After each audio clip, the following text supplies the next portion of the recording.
Global Typhoon, Chairman TV. Weather update. Helping homeless people. Please subscribe.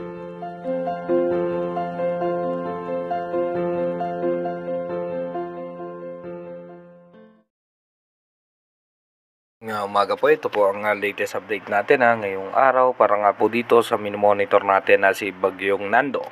Si Bagyong Nando nga po ay patuloy na lumakas at ito nga po ay nasa severe tropical storm na nga po siya. Tinataglay na nga po nito yung lakas na aabot sa 100 km per hour malapit sa gitna at may pagbugso na po yan na aabot ng 125 km per hour. Kumikilos pa rin po ito pa northwestward sa bilis na 10 km per hour. Medyo mabagal nga itong si Bagyong Nando. At yung pinakasentro niya ay namataan nga po natin dito sa may eastern section ng Kasiguran, Aurora. Yung extension nga po ng kanyang kaulapan ay umaabot na nga po yan dito sa parte ng Cagayan Valley, Bicol Region, Eastern Visayas, Aurora, and Quezon. So asahan nga po natin, meron na po tayo dyan mga posibleng mga biglaang pagbuhos ng pagulan at mga pabugso-bugso ng hangin. Samantalang yung southwest monsoon naman o yung habagat, apektado po niya ng Metro Manila, Mimaropa, Pangasinan, natitirang bahagi ng Central Luzon at natitirang bahagi ng Calabarzon. Maging dito nga po sa may natitirang bahagi ng Visayas at ng Luzon, apektado pa rin nga po ng southwest monsoon. Habang yung localized thunderstorm naman, apektado naman po niyan ang parte ng Mindanao. Dito nga po sa advanced weather forecast na nilabas ng European Center, asahan nga po natin na dito pa rin ang posibleng daan yan sa may parte ng extreme northern Luzon. So hindi pa rin natin inaalis yung posibilidad na magkaroon ng landfall scenario, pero as of now, yung pinakasentro po niyan ay posibleng dumaan lamang sa mga coastal water, pero dahil nga ito po ay mataas ang tsansa sa super typhoon category, malakas nga po ang hangin na daladala nito at posible nga makasira ng mga bahay at ng storm surge. Kaya yung mga kababayan po natin dyan sa extreme northern Luzon at dito nga po sa may parte ng northern Luzon, sa may Cagayan, sa may Ilocos Norte, ay mag-ingat nga din po tayo dahil maaabot po tayo nung kanyang lakas ng hangin at ng mga pag-ulan. So possible nga po bukas by September 21, ito po ay lalapit na dito nga po sa may parte ng Northern Luzon. Pagdating naman po ng September 22, mas lalapit na po yan sa parte ng extreme Northern Luzon at ramdam na nga po yung pagbugso ng hangin at ng ulan. Habang magkakaroon tayo ng panibagong low pressure area dito nga po sa labas ng ating Philippine Area of Responsibility sa eastern section ng Mindanao. By September 23, dito nga po nakadaan na po yan sa may parte ng extreme northern Luzon bilang isang super typhoon at nasa western section na nga po yan ng extreme northern Luzon. At kung mapapansin nga natin, apektado po dyan ang western section ng Luzon, including Metro Manila, Mindoro Provinces at maging dito nga po sa may parte ng Palawan. Pagdating naman po ng September 24, so asahan nga po natin na lalayo na dito nga sa kalupaan si Bagyong Nando, habang yung habagat naman ay patuloy na magpapaulan sa ating bansa dahil nga sa paghatak ditong si Bagyong Nando.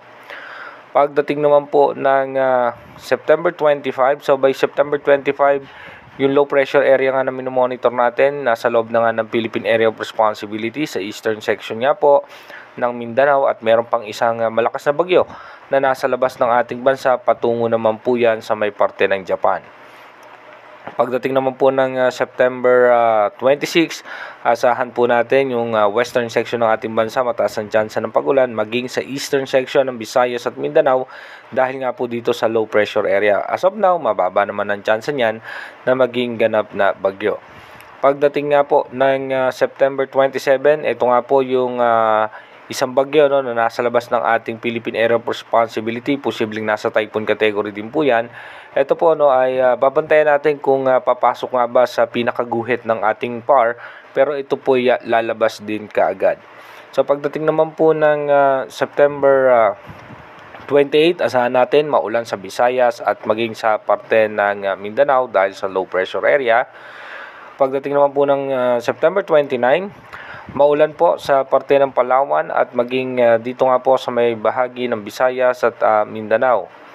Pagdating naman po ng September 30, may panibagong low pressure area tayo na nasa labas ng Philippine Area of Responsibility at pagdating ng October 1, posibleng pumasok ng ating bansa yung low pressure area pero mababa naman ang tsansa na maging isang ganap na bagyo.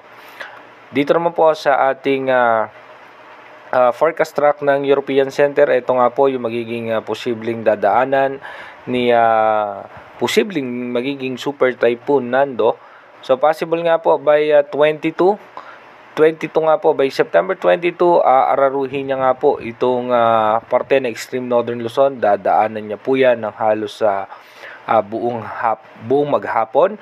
At sana nga po nakahanda yung ating mga kababayan sa parte ng extreme northern Luzon. So lalabas po yan o mapupwesto na po yan sa western section ng extreme northern Luzon by September 23. At kung mapapansin naman natin yung lawak niya ay umaabot po yan hanggang sa parte ng extreme northern Luzon. At yung pinaka-extension pa po niyan ay umaabot naman po dito nga po sa may parte ng umaabot po yan sa may parte ng Metro Manila at ng Mindoro provinces. At pagtapos nga po niyan ay tuluyan ng lalayo ng ating bansa itong si Bagyong Nando, pero asahan pa rin natin may mga chance ng pag-ulan sa western section ng ating bansa dahil naman po yan sa habagat. Inulit ko po, yung ating advanced weather forecast is possible scenario pa lamang po yan.